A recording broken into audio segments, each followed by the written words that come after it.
Hello everyone, good evening all of you. चलो आ जाओ इधर। देखो, येस्टरडे हमने पब्लिक एक्सपेंडिचर फिनिश किया था। आज हम लोग पब्लिक रेवेन्यू की तरफ थोड़ा सा आगे बढ़ते हैं, एक मस्त तरह से एग्जाम्पल्स के साथ करते हैं। ऑलराइट, चलो जी guys, do attend live lectures. ठीक है, लाइव लेक्चर्स में ज़्यादा मस्ती होती, ज़्यादा मज़ा आता है। अब जिन्होंने ऑफलाइन परचेज किया है उनके लिए मैं कुछ नहीं कर सकती, बट जिस भी बच्चे ने लाइव लेक्चर्स परचेज किया है, it's request, it's humble request in your lectures कि लाइव लेक्चर्स में आओ, मज़ा आती है, जन्नत लगता है। इकोनॉमिक्स जैसा लगता ही नहीं है, पढ़ाई पढ़ाई की तरह बोरिंग लगती ही नहीं है, बहुत मज़ा आता है। ठीक है, चलो आ जाओ। ये है आपके ना,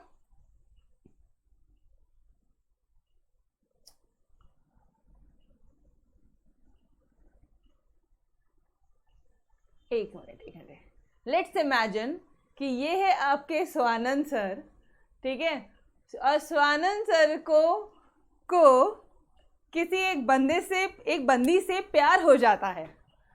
आपको पता है किससे प्यार होता है? अरे किससे होता है पता है? Can you imagine? एक गोरी मेम है, एक यहाँ पे गोरी मेम है, उनसे प्यार हो जाता है।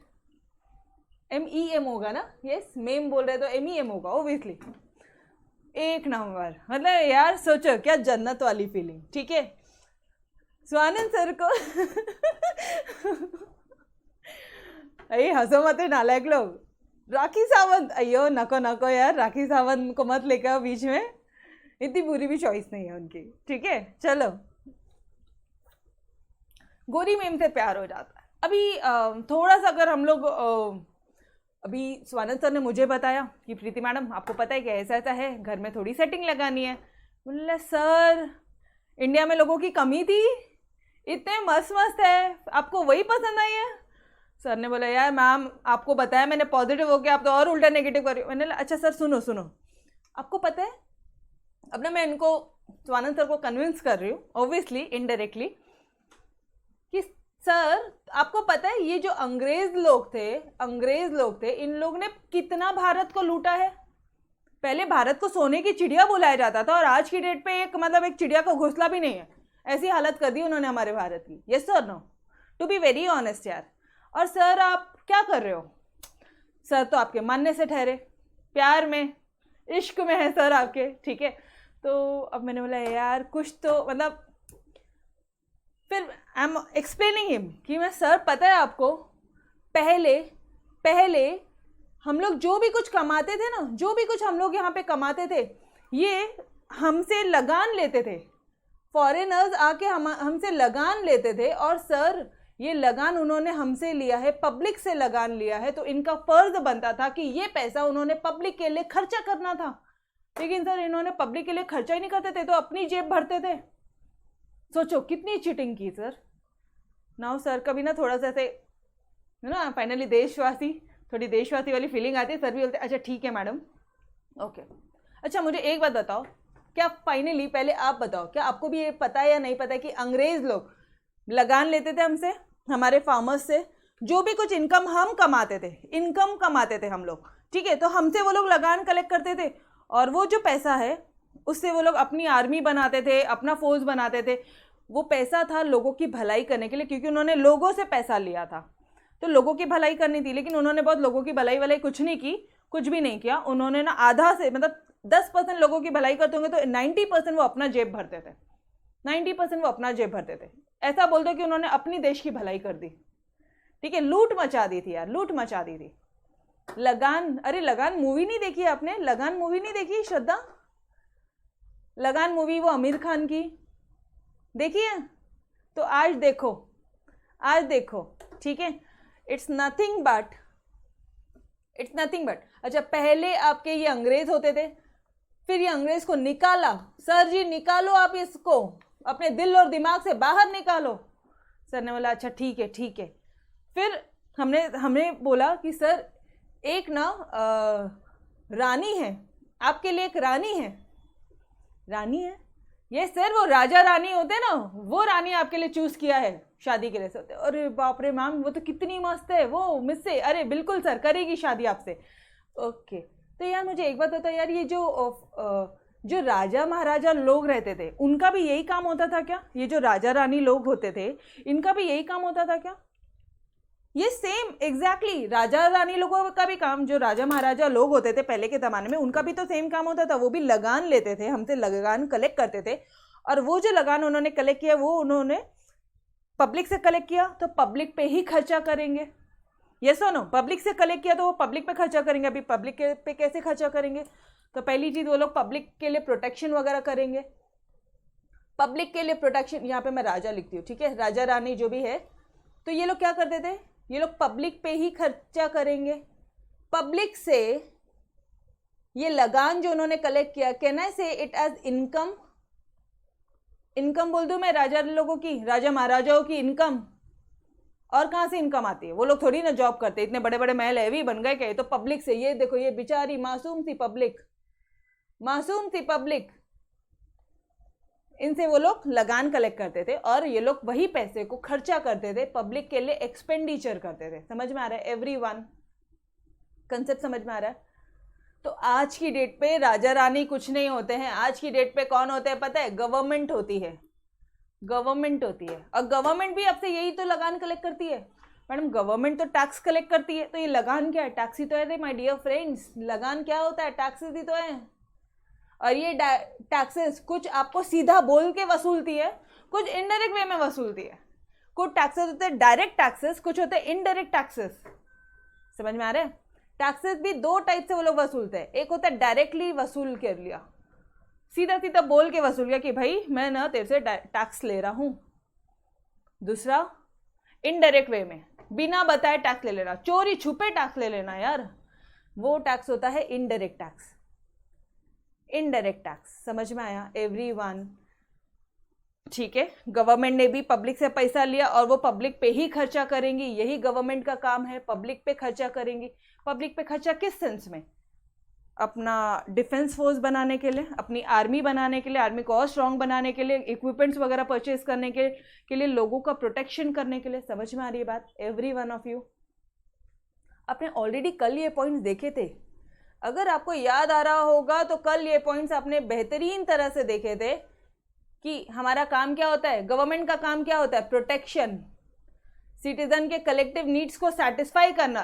लोगों के लिए अगर मान लो रोड नहीं है तो वहाँ रोड बना देना, गांव में डैम्स नहीं है, ठीक है, पानी की व्यवस्था नहीं है तो कुएं डैम्स वगैरह की व्यवस्था करवा देना, as well as promoting the economic and social welfare. Guys ये 3 पॉइंट हर एक आंसर में आप लिख सकते हो, ये याद रखना।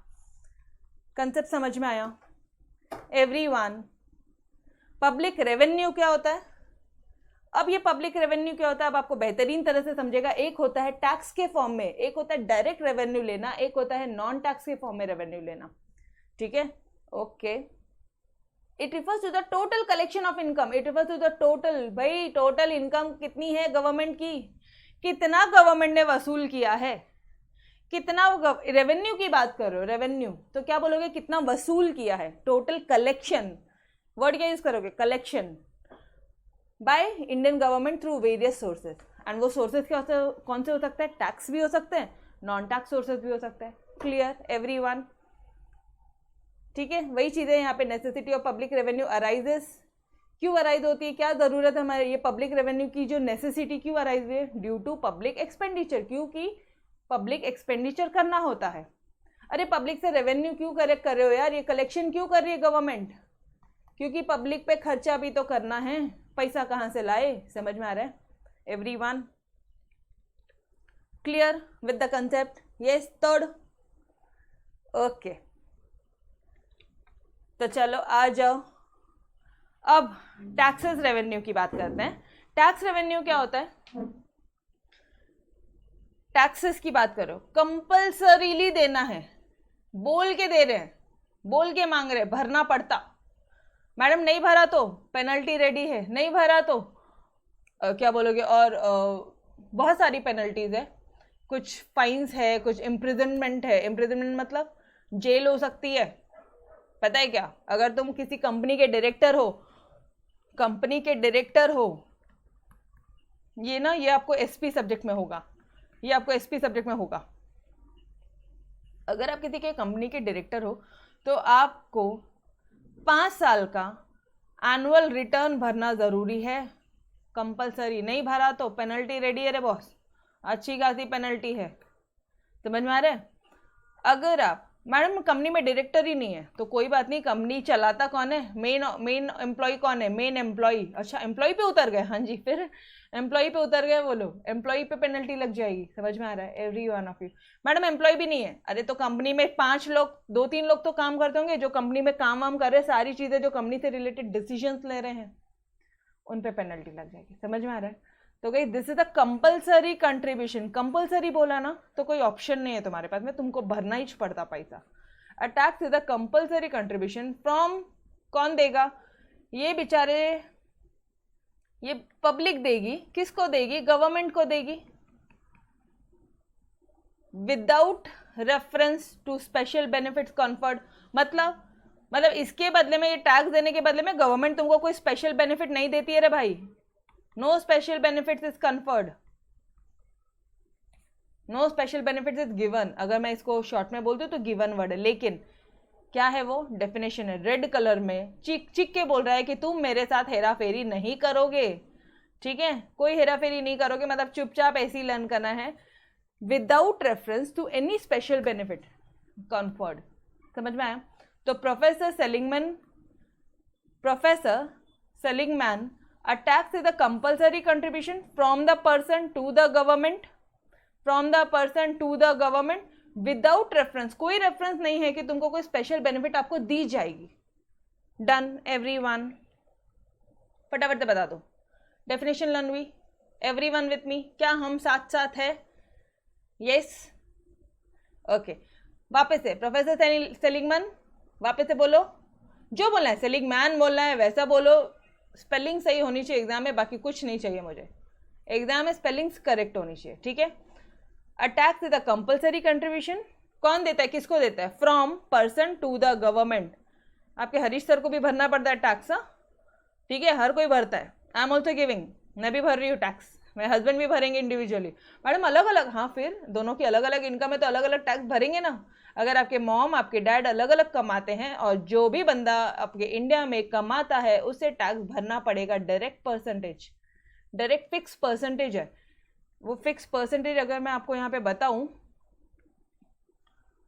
तो 2.5 लाख तक का, 2.5 लाख तक कोई टैक्स नहीं है, नील, 2.5 लाख से लेके 5 लाख तक सिर्फ 10% देना, सिर्फ और सिर्फ 10% देना है, ठीक है, उसमें भी जान जलती है लोगों की, 5 लाख से 10 लाख तक 20% भरना है, और 10 लाख के ऊपर जिसकी इनकम जाती है उन्होंने डायरेक्टली 30% भरना है, समझ में आया। तो these are something slab rates, मतलब यार समझो ना, उसके अलावा भी आपको कुछ रिबेट वगैरह दिया है, रिबेट वगैरह भी दिया है गवर्नमेंट ने, तो आप एज गुड एज ऐसा समझ लो कि एटलीस्ट 5 लाख तक की टैक्स इनकम पे कोई टैक्स नहीं लगता। उसके अलावा अगर तुमने तुम्हारे माता पिताजी के लिए कुछ पॉलिसीज वगैरह लिया है, कुछ पेंशन पॉलिसीज लिया है, ठीक है, कुछ हेल्थ इंश्योरेंस लिया है, वो सारी चीज़ें उसका भी डिडक्शन मिलेगा, मतलब तुम्हारा इनकम टैक्स कम कम कम कम होता रहेगा। अगर तुमने बच्चों की स्कूल की फीस भरी है, tuition fees,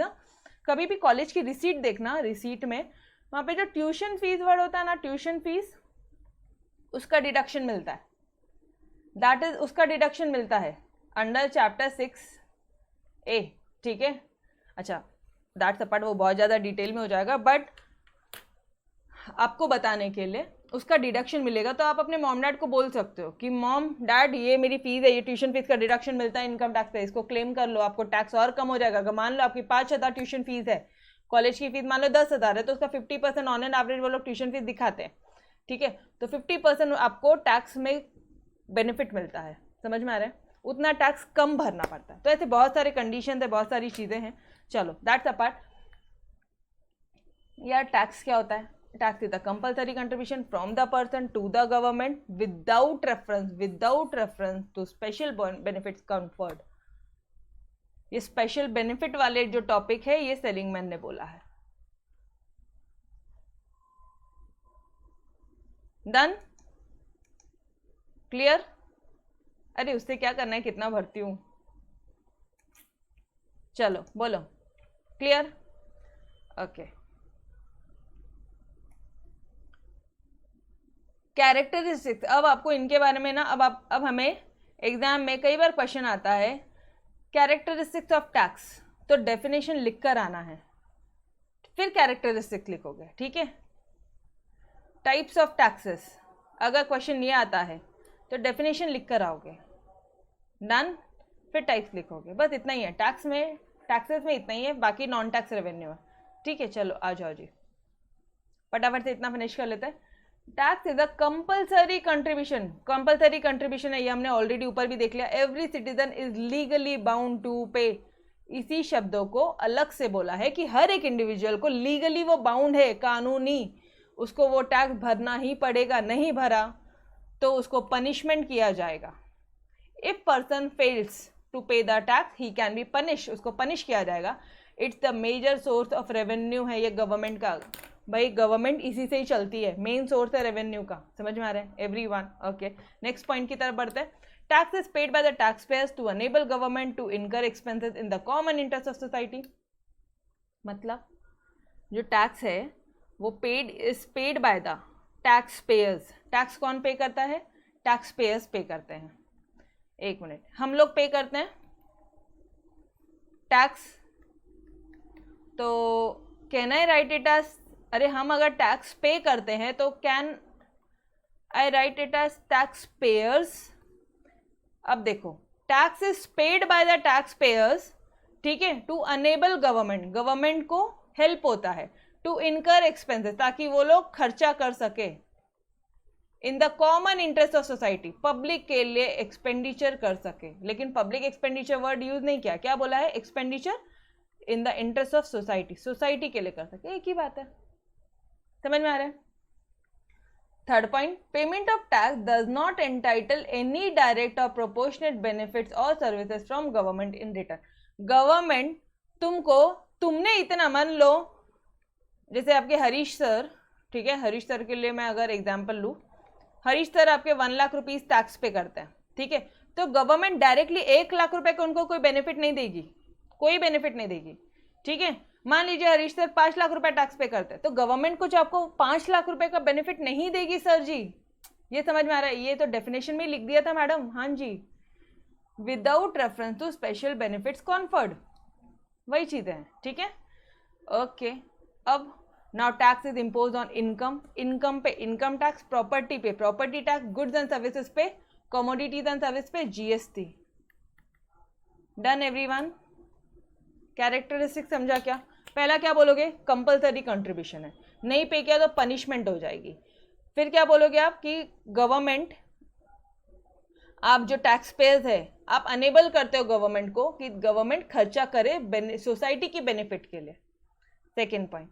third point, it does not entitle any direct benefit, कोई भी डायरेक्ट बेनिफिट आपको नहीं मिलेगा। एंड फोर्थ में आप एग्जाम्पल लिख दो कि जो टैक्स है वो इनकम पे हो सकता है, प्रॉपर्टी पे हो सकता है, कमोडिटीज एंड सर्विसेज पे हो सकता है, that's it. Clear everyone? Income पे इनकम टैक्स होगा, प्रॉपर्टी पे वेल्थ टैक्स होगा, गुड कमोडिटीज एंड सर्विसेज पे जीएसटी होगा, वेल्थ टैक्स, ये सीए के जर्नी में ये एक चैप्टर आएगा आपको वेल्थ टैक्स का, income tax. Clear everyone? Done?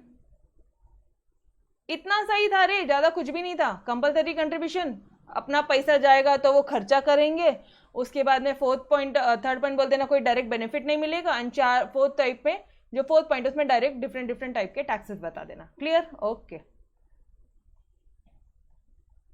चलो अब बात करते हैं डायरेक्ट टाइप्स क्या होते हैं टैक्स के। Direct tax, indirect tax. यार ये डायरेक्ट टैक्स क्या होता है? Direct tax is paid directly to government, directly हम पैसा दे देते गवर्नमेंट को, ये लो direct tax, direct tax direct देते हैं हम गवर्नमेंट को। इनडायरेक्ट टैक्स इनडायरेक्ट देते हैं हम गवर्नमेंट को। समझ में आया? आप पता है अगर आपको मान लो मम्मा ने आपको बोला है कि बेटा सुबह सुबह मम्मा बोलती है गेस्ट आने वाले हैं, मैं मिठाई बनाने वाली हूँ, जा जाके 5 किलो शक्कर लेके आ, ठीक है। एक काम करना, चाय पत्ती भी लेके आ जाना। एक काम करना, जाते जाते लिस्ट बनती है ना, आपके घरों में भी ऐसा होता होगा, ठीक है, मेरे घरों में तो होता ही है। अच्छा, फिर जाते रहते बोलेंगे बेटा अच्छे खासे बिस्किट्स वगैरह भी लेके आ जाना, ठीक है, कुछ अच्छा स्नैक्स लेके आ जाना, बिस्कुट जो भी है, ठीक है। उसके बाद में अच्छा इतना ही फिनिश नहीं होता है, जैसे अपन शॉप में जाते हैं ना, वापस उनका फोन आता है बेटा ये भी लेके आ जाना। हाँ माँ सब लेके आ जाऊंगा, एक बार में बता दिया करो ना आप। तो मुझे एक बात बताओ, ये जो पैसा आपने मान लो इनको 500 रुपीज़ दिया ये शॉप वाले को, ठीक है, तो ये 500 रुपीज़ आपने टैक्स दिया है, मैं ये बोलना चाह रही हूँ कि इस पर जीएसटी ऑलरेडी इंक्लूड है। ये गुड्स होगा मान लो 450 रुपीज़ का, तो 50 रुपये आपने टैक्स दिया, लेकिन ये टैक्स आप किसको दे रहे हो, आपने दिया है शॉपकीपर को। मैडम गवर्नमेंट को देना होता है ना, वही तो बोल रही हूँ, इनडायरेक्ट टैक्स है, ये शॉपकीपर देगा गवर्नमेंट को। Getting it everyone? जिसने आपसे टैक्स कलेक्ट किया वो गवर्नमेंट को भरेगा, ठीक है, जिसने आपसे टैक्स कलेक्ट किया वो गवर्नमेंट को भरेगा। जैसे आपकी फीस पे जीएसटी कट होता है, ठीक है, जीएसटी चार्ज होता है, जो जीएसटी चार्जेस हुए हैं वो हरीश सर डायरेक्टली गवर्नमेंट को पेमेंट करेंगे। Now clear everyone? This is known as indirect tax. आप डायरेक्टली नहीं पे करते हो, हम लोग आपके बिहाफ में पे करते हैं। क्लियर? ओके। और डायरेक्ट टैक्स डायरेक्टली पे करते हो आप जो, ठीक है। चलो आ जाओ, अब सिंपल सा पार्ट, अब कुछ भी नहीं नया नहीं है। Direct tax is directly paid to government on the basis of income या प्रॉपर्टी, ठीक है। इनकम होगा तो इनकम टैक्स, प्रॉपर्टी होगा तो वेल्थ टैक्स।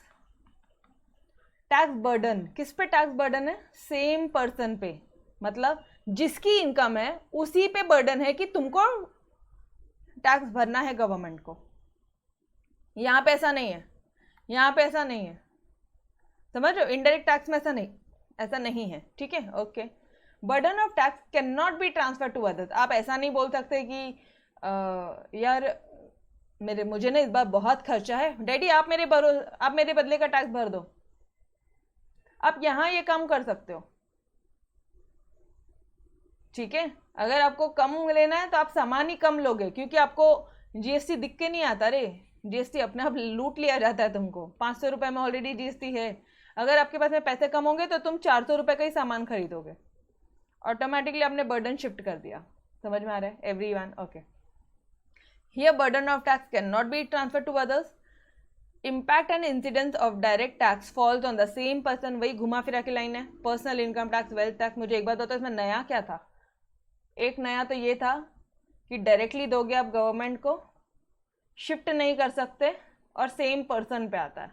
बाकी तो सब सेम ही पॉइंट्स है। क्या बोलते हो? डन? समझा? यस, इनडायरेक्ट टैक्स मतलब छुपा रुस्तम, एग्जैक्टली ट्रू, ठीक है। चलो इनडायरेक्ट टैक्स की तरफ आ जाए। It is levied on GST. GST कौन सा टैक्स है? जीएसटी, जीएसटी इनडायरेक्ट टैक्स है। कौन सा है? अच्छा, शॉर्ट में मैंने लिखा है, आप लोग एग्जाम में नहीं लिखोगे। डायरेक्ट टैक्स आपकी मैम ने शॉर्ट में डीटी लिखा है नोट्स में, एंड इनडायरेक्ट टैक्स को आपकी मैम ने शॉर्ट में आईडीटी लिखा है, ठीक है। एग्जाम में पूरा लिखो, प्रॉपर लिख के आना। It is paid at the time of production और सेल एंड परचेज। सेल और परचेज के टाइम पे होता है यार। इन शॉर्ट, सेल, आप अगर कोई चीज़ बेच रहे हो जीएसटी लगाओगे, कुछ चीज़ खरीद रहे हो जीएसटी लगाओगे। On commodity and services. Ma'am ये तो अत्याचार है, क्या करें? आपको पता है पूरे वर्ल्ड वाइड जीएसटी फॉलो होता है। आज इंडिया ने भी वही चीज़ें फॉलो की है, 1 नेशन 1 टैक्स। मतलब आज जब जीएसटी आने के बाद में कोई और टैक्सेस नहीं है, सिर्फ जीएसटी है। गुड्स और सर्विसेज पे कोई और टैक्स नहीं है, सिर्फ और सिर्फ जीएसटी है। Done ma'am? लेकिन अभी तो आप बता रहे थे कुछ वो एंटी डंपिंग ड्यूटी। अरे यार मेरे को एक बात बताओ, अभी वो चाइना वाले ने वो 5000 का मोबाइल अपने इंडिया में डालने की कोशिश करी, तो हमारी इंडिया की गवर्नमेंट अभी बैठेगी क्या? कुछ चार्ज नहीं करेगी एक्स्ट्रा का? तुम्हारा मोबाइल, हमारा मोबाइल, हमारे इंडियन मैन्युफैक्चरर्स, आपके मैन्युफैक्चरर्स ने कम रेट में मोबाइल किया है, sir salute to you. But हमारे देश के लोगों का क्या, हमारे देश के रिसोर्सेज का क्या? इतने मोबाइल वेस्ट चले जाएंगे तो गवर्नमेंट उस केस में ही आपको एक्स्ट्रा चार्जेस लेती है। Anti dumping duty, special levy, ये सारे जो है वो अदर पार्ट में आएंगे। हम लोग यहाँ पे नॉन टैक्सेस में ये सारे पार्ट पढ़ेंगे। ये नॉन टैक्सेस बचा है ना अभी, नॉन टैक्स, ठीक है, ये सारे नॉन टैक्सेस में आएंगे। Clear everyone? लेविड मतलब चार्ज करना। लेविड, एक मिनट में कहाँ है ये लेविड? अच्छा, okay, IDT is levied, levied मतलब चार्ज करते हो आप, आईडीटी लगाते हो ऑन गुड्स एंड सर्विसेज पे। अभी क्लियर? लेविड मतलब आप आईडीटी लगाते हो, इनडायरेक्ट टैक्स लगाते हो गुड्स और सर्विसेज पे। ठीक है, और किसी का कोई डाउट मिस तो नहीं हुआ? ओके बॉस, ठीक है। GST is paid at the time of sale and purchase of commodity, या तो खरीद रहे हो या तो बेच रहे हो, जीएसटी लगेगा। Tax burden can be shifted by the tax payer that is producers to other person. मतलब अरे हमने गुड्स प्रोड्यूस किया, ठीक है, लेकिन ये जो गुड्स, ये जो पेन है, ये जो पेन मार्केट में गए हैं, तो टैक्स तुमसे कलेक्ट किया जा रहा है, हमने नहीं भरा, आपसे कलेक्ट किया। हमने हमारा टैक्स का बर्डन आप पे शिफ्ट किया है सर, समझ में आ रहा है? अरे नॉर्मल पब्लिक ही तो भर रही है टैक्स, गेटिंग इट? मैम अत्याचार, अरे चिंता मत करो, ऐसा कोई अत्याचार नहीं, उन पे भी होता है कुछ ना कुछ, चिंता मत करो, ठीक है। वो बहुत डिटेल टॉपिक चला जाएगा, ठीक है। इट विल टेक अराउंड, अगर सिर्फ एक जीएसटी भी समझाने बैठूँ तो एक लेक्चर लगेगा पूरा। कहाँ पे स्टेट गवर्नमेंट, देखो आपको पता है क्या सीजीएसटी कहाँ पे आते हैं? सीजीएसटी, एसजीएसटी, क्योंकि जीएसटी आया ना तो लोगों की लड़ाई होने लग गई है, स्टेट गवर्नमेंट सेंट्रल गवर्नमेंट, ये गवर्नमेंट ही आपस में लड़ने लग गए, क्योंकि जीएसटी से आने वाला पूरा फायदा सेंट्रल गवर्नमेंट को जाने वाला था। तो स्टेट वालों ने बोला हमारा क्या, तो फिर इन लोगों ने ना कुछ गुड्स की मंडवाली की है, मतलब कुछ गुड बांट लिए इन्होंने कि इस पे टैक्स तुम ही लेना हमेशा, और इस पे टैक्स तुम ही लेना, ऐसा हुआ है। जैसे लिकर, टोबैको, ये बैठे हैं तुम्हारे चार्ज करने के लिए, समझ में आ रहा है? इससे टोबैको से रिलेटेड जितनी इनकम होगी ये तुम्हारा स्टेट बैठेगा, वही लूटेगा। लिकर स्टेट लूटेगा, समझ में आ रहा है? क्लियर है? ये वो टाइप्स है, सीजीएसटी, एसजीएसटी, जीएसटी के टाइप से, सीजीएसटी, एसजीएसटी, आईजीएसटी, ठीक है, डन। चलो गाइस, मैंने आपको मैक्सिमम, जितना आपके लिए रिक्वायरमेंट था मैंने आपको मैक्सिमम नॉलेज देने की कोशिश की, इससे ज़्यादा रिक्वायर्ड नहीं है। पहला पॉइंट क्या बोलोगे आप, कब लेविड होता है ये? इनडायरेक्ट टैक्स है, तो अच्छा खासा लर्न हो गया है ना, अच्छी तरह से चीज़ें समझ में आ गई। क्या बोलोगे, आईडीटी कब लेविड होता है? गुड्स और सर्विसेज पे। नाम क्या है? जीएसटी। कब पेड होता है? At the time of sale and purchase of goods और सर्विसेज, ठीक है, ओके। यहाँ पे जीएनएस भी लिख सकते हो, कमोडिटी सर्विस मतलब goods and services. The burden shift किया जा सकता है प्रोड्यूसर से अदर पर्सन, मतलब जो बंदा खरीद रहा है उससे टैक्स कलेक्ट करके हम गवर्नमेंट को देंगे, ठीक है। सो इम्पैक्ट ऑन इंसिडेंस और tax fall on different person, मतलब बनाएगा कोई और, टैक्स भरेगा कोई और, टैक्स इससे लिया और गवर्नमेंट को दिया, समझ में आ रहा है? तो यहाँ पे दो अलग अलग डिफरेंट पर्सन पे टैक्स शिफ्ट होता है, लेकिन यहाँ पे सेम पर्सन है। ऑब्जेक्टिव में बहुत बार पूछा जाता है। Clear every one of you? Done with the concept? Yes, any doubt to anybody? Okay, तो guys tomorrow we will be starting with your non tax revenue. Non tax revenue क्या क्या होते हैं, ये सारी चीज़ें हम लोग डिटेल में देखेंगे, ठीक है। फिर एक जीएसटी पे क्वेश्चन आ जाएगा आपका, यहाँ पे वो चीज़ और डिटेल में बता दूंगी मैं आपको, ठीक है। ओके, तो bye bye everyone, take care, bye bye. Yes, आज के लिए इतना ही, फिर हम लोग कल कंटिन्यू करते हैं, ठीक है। चलो bye bye, thank you everyone, thanks to you all यार, चलो बाय बाय।